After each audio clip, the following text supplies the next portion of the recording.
Hey, welcome back to the Luxury Code, where we unpack what it took to become the agent that this person is, so you can R&D, rip off and duplicate, and absolutely do the same. So today I've got longtime buddy Jay Glazer, 13 years in New York City as a real estate professional, born and raised in Manhattan, which is unique in and of itself because we meet so many people that move there to go sell real estate. Last year, $87 million in volume. Remember, New York City 2021. That was a monster number, and he probably did most of that in the, I'd guess, 3/4 of the year, with about $2 million in commissions. So far this year, $105 million in volume as we sit here, I think, August 2nd or 3rd.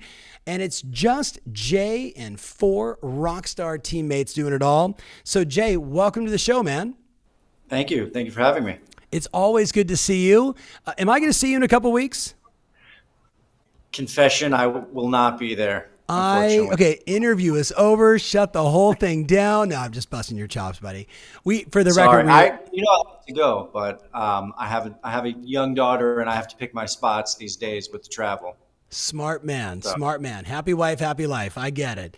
So correct. Jay, I will miss you, but as always, I get to connect with you here and then get to introduce you to so many people that are listening and watching this show. So, you've done a really remarkable job creating a brand in your marketplace. Right. And I think you Right. and I both can appreciate, a brand is different to the person that ultimately gets attracted to it. I've watched you create a lot of content. I've watched you do a lot of different things to build up your successful career. Sure. Today, I want to talk about the stuff that really worked to help you elevate and become the luxury broker that you are. So why don't Right. we just start from the very beginning? When you first got started in real estate 13 years ago, what did you do? And how does that contrast differently to the things work today? Kind of a big question, but take me from the beginning to today. Sure. So I would say the thing that I immediately did without any real guidance or suggestions from anybody. Actually, one of the things I always joked about was if I had discovered your page in the beginning part of my career, I would have had better guidance on what to do and a blueprint on how to build my business. But I clung on to senior agents or more successful agents in the beginning of my career, Yep. because I didn't know what I was doing. You can't know what you're doing.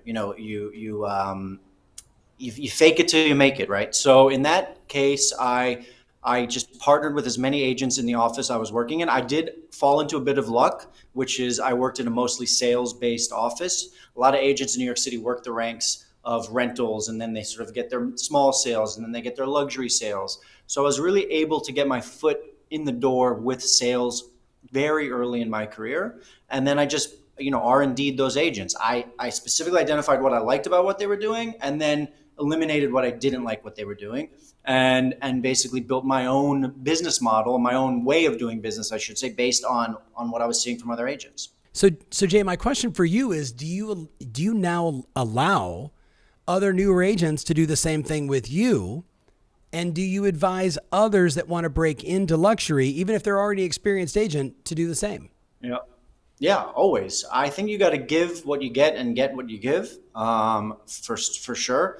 I find that I bring on newer agents to my team.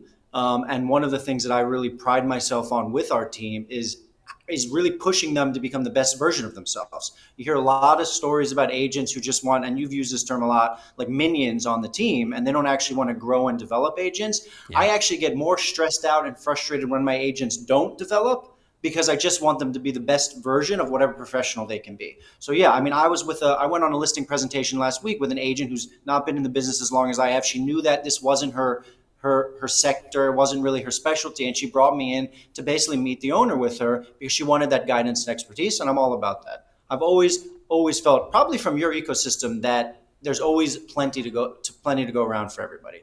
So there's nothing to really hide from anybody.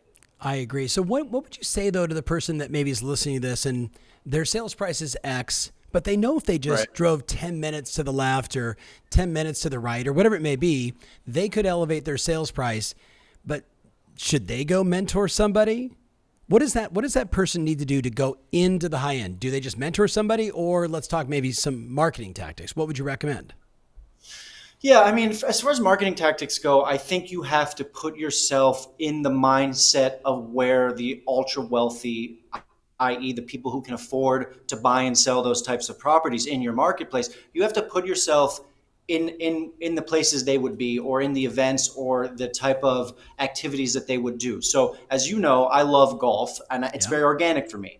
As bad as I am, I still love it and I enjoy it. And golf, it so happens to be, fairly luxurious and, attracts a certain crowd. And I meet a lot of clients on the golf course, and it's very organic and it's very natural. So I'm in an environment where I can entertain clients, or meet new clients, or entertain clients of clients, whatever the situation may be. So if you're trying to get into a luxury segment, I find a lot of agents, especially with social media, they force it. They kind of pretend they're living a life that they're not actually living. Go find something that you actually enjoy, and then find the community of that activity or that pleasure, where people who have the ability to buy and sell expensive real estate and luxury real estate hang out. So if you love chess, I'm sure there's a chess community that draws, affluent people. I But if you agree. don't like chess, don't go play chess. Period. Yeah. I think there's something to it. A lot of people, myself included, we've made that cliche statement of fake it till you make it. I just Right. don't think you can fake this. I don't think taking a photo in front of, a private jet that Totally. you're not leasing or chartering that day, just to Right. show that you're like, I think that to me is just phony baloney. I love the advice of find what you're passionate about and go attract people that are in that. Like, I actually was talking to a client. She plays pickleball in Scottsdale, Arizona. Perfect. Scottsdale, Arizona, where she is a higher end marketplace, right? And Perfect. she's playing pickleball with all these guys and gals. And you know what? They buy 1 and 2 and 5 and $10 million houses, right? So there is I something to that. I think that's perfect. I mean, I was just I was just saying to my wife that we should play pickleball. Funny enough, but no, I agree with that. I also think that there's ways you could do it on the cheap. Like, golf Yeah. is obviously expensive. I don't know much Yes. about pickleball. It doesn't seem expensive, but it might be hard to find places to play. Skiing is expensive. Horseback riding is expensive. Right. Going to sit at a nice bar in New York City, because probably you're going to be drinking anyway if you're a real estate agent, you might as well just go sit at a bar, and you're going to meet people at the bar. I actually worked for a guy who goes to Aspen and St. Bart's, which are Yeah. obviously luxury areas, and he just sits at the bar, and he has met millionaire after millionaire Yes. engaging with people at the bar. Yeah. That's not really that expensive to do in any marketplace. Christoph Chu would talk about that all the time in Beverly Hills. Just go be where the people with money are, right? And be friendly, be conversational. Right. And the funny thing is, I think everyone listening, this, everybody wants to talk about the real estate market. Everybody Right. wants to know what's happening with home prices, what's going to go on next. Are we in a bubble? Is the news media correct? I keep seeing home prices go up. My friend Right. just, like, everybody wants to talk about it. Okay, so I'm going to go a totally different direction for a second. I typically wait for the end, but I think there's going to be some fun stuff for us to unpack in this. So I've been playing a game with my clients called What's Hot, What's Not. I'm just going to ask you flat out, Jay, this, hot or not, you tell me. You ready? Okay. Okay. So first got it. thing, Jay, hot or not, studying the market? Hot. Super hot. FSBO previews as a listing agent? Hot. That looked like mild. Okay, I'll take it as mild. Street easy? Unfortunately, hot. Yes, unfortunately hot. Okay, I'll take that. Calling your past clients? Hot, and I need to do more of it. Hot, and I need to do more of it. Green suits? Not hot for me anymore. Not hot for you anymore, but anybody knows, Jay, there was a green suit moment. Okay, Bayonne Golf Course? Hot is hot. Hot is hot. Okay, but let's get some tactics. Short form video? Hot. Hot. Okay, long form video? Not hot. Not hot. Okay, advertising on Google? For us, not hot. Okay, not hot. Email marketing? Always hot. Always hot. Direct mail? Lukewarm. Lukewarm. Open houses? Always hot. Calling on building owners and calling on potential sellers? Not hot. Love it. Okay, I think I missed I got every one of them. So, okay, then I want to go back to my very first question. I said you started 13 years ago. You had the unfair advantage of being born and raised in the city, right? For sure. You know, great parents, you know, like great situation growing up, get into real estate. You talked about how you got started. Talk to us about what your business looks like today. What are the buckets of where your business comes from and how do you get it?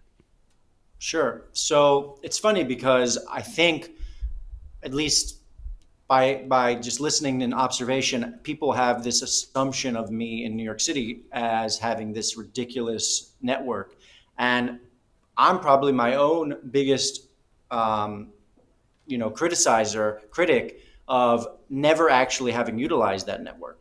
Being not nearly as social and connecting with people I went to high school with, in New York City, et cetera, and not utilizing that database that I do have. I mean, in some ways I've under achieved in that department. So for me, my pillars of business have always been, and I've just like drilled this since day one, has just been exceptional customer service.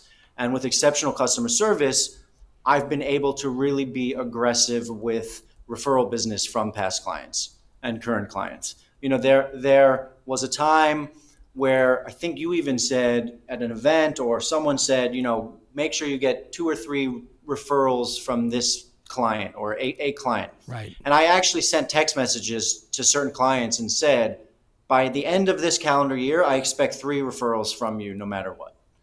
And that level of confidence, it's not arrogance. It comes from the fact that I know that I'm providing such a quality product to my clients. Yes. That I know that whoever they refer me to is going to get service that they're not going to get anywhere else. And as a result, I feel very confident, basically making that request to my people.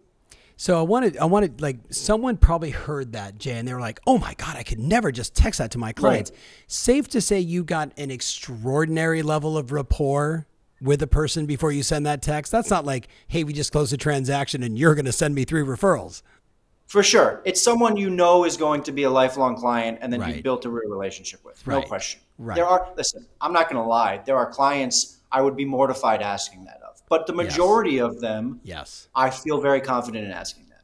So if I hear you correctly, it started out with you probably underutilized your personal database. And there's something interesting to unpack there.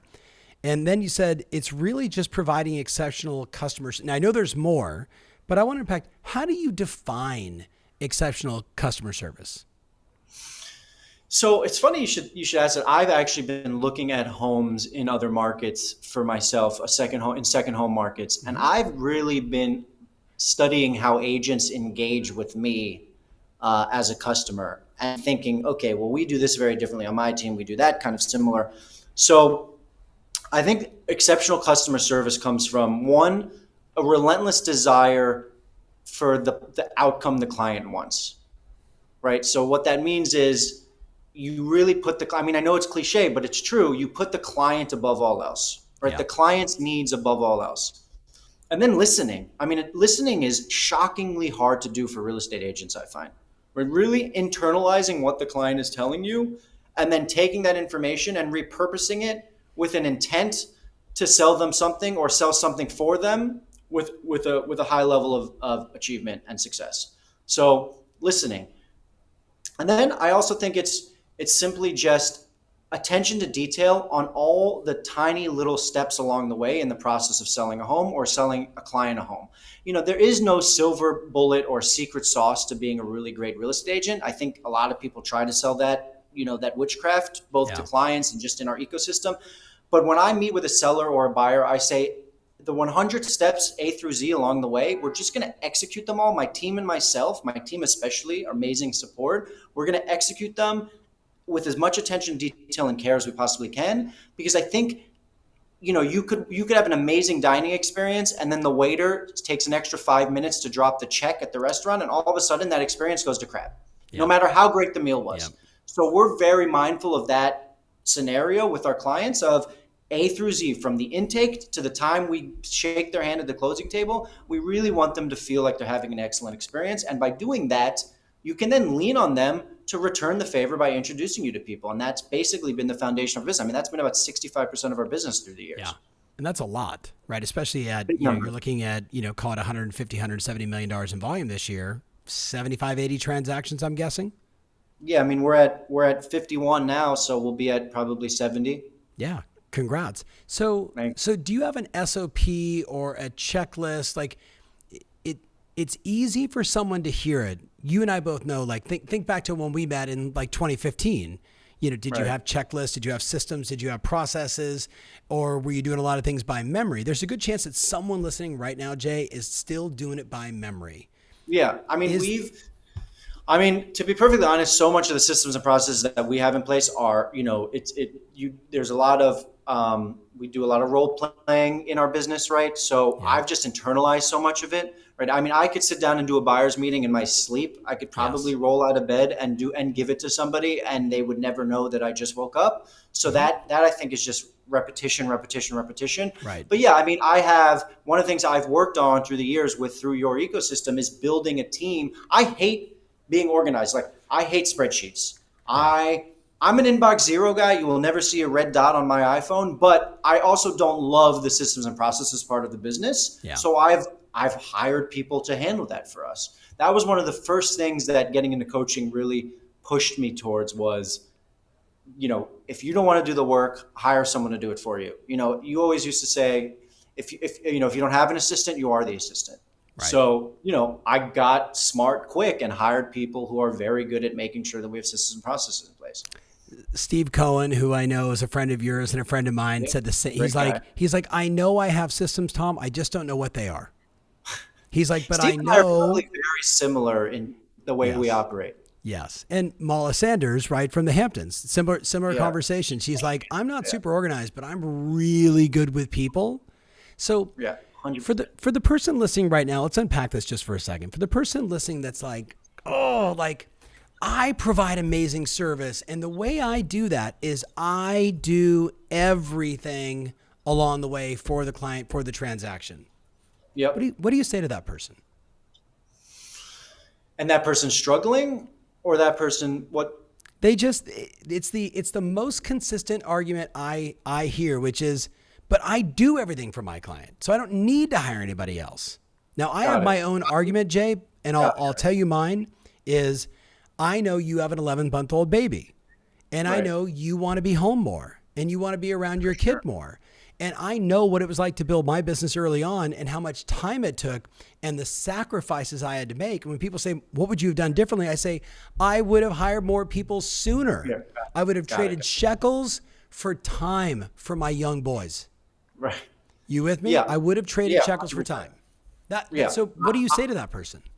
I think that person is also probably not aware of the fact that they're probably losing droves and droves of business to the small teams like ours. Yeah. Because what I always say to a client is, listen, like Mala, I'm a people person. Do you want me Right. articulating the details of why this home should transact, why this home should sell to the customers who are coming through the door? Or do you want me sitting there worrying about scheduling those people to even get there? Yeah. Right? Which part of the process do you want me to take control of? And the agent who does all of that themselves is clearly going to be sacrificing something within their business. And then, as you clearly pointed out, sacrificing in their personal life as well. They're going to be giving up. Listen, in my 20s, it's crazy to say that because I'm still 37, but I've been doing this for a long time. In my 20s, I I basically gained a ton of weight. When I met you, I was 25 pounds heavier, give or Right. take, and I had no social life, and I was doing all of this work on my own. And listen, business was booming. I was building a great business for myself, but I was sacrificing, some of the other major pillars of my life, for Right. sure. Right. It's so interesting because obviously, I'm a huge advocate for teams, and I think people miss sometimes the point. The point is, I want you to have it all. For I sure. don't want you to be obsessed about work and then miss health and vitality, miss your relationships, miss time with your kids. And if you don't have kids, time with your dog to go for a walk and not, you know what I mean? Like I want people, and that's why I say you need to leverage, but things get misconstrued. Listen, I agree with that. I also think that, listen, I get also for the agents who are trying to level up, it's scary to think, okay, I have to come out of pocket 50, 60K to get an assistant. Right. I get that fear, but that limiting factor and that limiting belief is probably the reason you're also not leveling up without the assistant. Yeah. You True, gotta, true. you gotta take the plunge. True, true. Okay. The market has clearly shifted. Everybody's felt it everywhere, right? Rome to you name it. My question Right. for you is, What have you done differently on your listing presentations? What is hot for sellers now? What is no longer hot? How are you getting them to understand, yes, your buddy sold their apartment a year ago and got, this many offers in that price, and today, maybe it's happening, maybe it's not. So what have you shifted in your presentation? Yeah, so it's a great question. And listen, it's an ongoing answer Right. because honestly, last week interest rates went down a bit. And all of a sudden, there was consumer confidence for like an hour in New York City. And you tried to ride that short wave. So Yep. it's not a firm answer. I think I think what happens in a shifting market is the way I articulate to my clients is it's not so much that you see an immediate drop or change in prices or something so dramatic as that, but what you see is a shift in the psychology of the consumer and a disconnect between what sellers expect and what buyers expect. And so I say to sellers, that disconnect is worth a certain financial amount, right? It's worth 2-3%, 5% on the price. So I have a friend. He has a tenant in his apartment, and he's trying to sell the tenant the apartment. I'm still helping him through the process, and he said, "Well, what if the tenant doesn't buy it? Should we list it at the same number we were going to list it at 3-4 months ago?" And I said, "Yes, but your expectation of what that delta between list and close was should adjust, not because the prices have dramatically shifted, but the expectations have shifted." And so if all of a sudden an offer is 8% below ask as opposed to 2% below ask, rather than being that seller, and we all have them, who get so deeply offended because it's such a low offer, as long as I can set that expectation early, when that offer comes in, then you can actually bridge the gap because you've planted the seed. Right. So those are the conversations I've had. It's so interesting. I mean, everyone I'm chatting with today is talking about buyers seem to understand the change in the market like that. Sellers, 120, 180 days, because they're still thinking about the cocktail party. My friend sold, couldn't believe it. This many offers. 100%. They asked for a crazy price. They got more. And in many cases, that's just not the case anymore. We're still in a great market. It's just not that white hot insanity market. So how do yeah, go ahead. Let me jump in though, and this is not a luxury price point for our market, but it might be for some of the listeners. We took on a property. It was actually, you asked hot or not. We got basically a come list me call from a postcard. Yes. And we listed this guy. We sit down with him. It's an apartment that needs a substantial amount of work, and he said, "I'd like to get 1-1 for my apartment." I said, "Listen, 1-1 is probably a fair number to want, but it's not factoring in interest rates and a shifting buyer expectation. So why don't we list it at 999, because obviously that's a massive cliff for a lot of people, and I will make sure I get you multiple offers, and we're in contract for 1.2." Okay, I want that to be the clip on Instagram because that was beautiful, right? Say that again. Say the opening line again, because the opening line was perfect. They said, I want to get 1-1, and you're like, so let me explain. Right. Yeah. You're right. So I met a seller who said, ideally, I'd like to get 1-1. That's honestly where it comped out. But as you pointed out, comps are sort of irrelevant 3 to 6 months ago at this point. Right. So we priced it. I said, let's put it at $999, and I will ensure that we get multiple offers.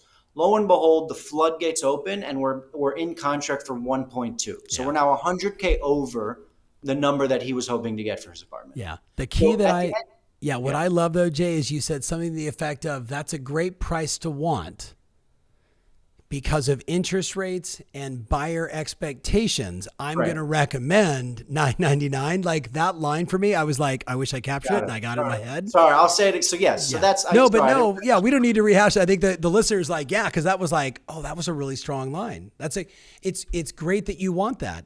And we need to now factor in changing market, interest rates higher, So it's beautiful. So you mentioned earlier that you guys role play. We should do more role play. It's more that I have done so much of what I'm doing in my business that it basically is just, you should not do this if you're listening, but I live role play with clients at this point because of this, it's so ingrained into my system at this point. Yes. But that's because of years of practice and practice and practice and practice. So yes. Yeah. I love it. Okay. So Jay, as we wrap this up, first of all, this has been super fun. I miss you. I want to come play Bayonne right away as soon as I can. I'm actually going to be on the East Coast soon. So separate side note for all my clients in New York City talking about doing something in the fall, heads up, but we'll have to be before or after Jay and I play golf. All right. So closing thoughts. Most important advice you've ever given or received about becoming a great luxury broker? What was it? You have to believe that you belong in that marketplace.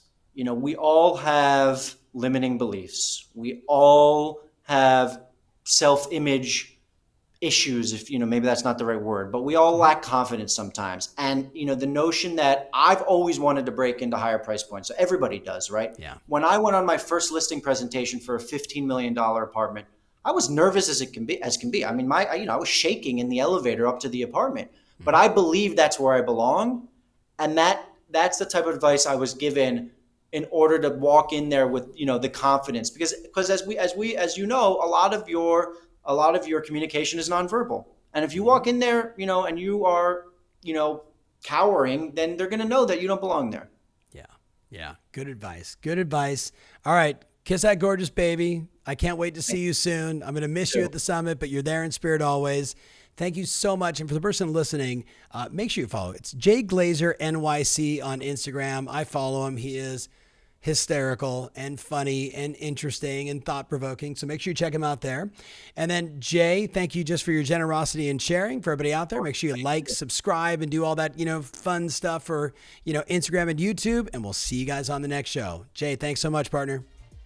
Thank you.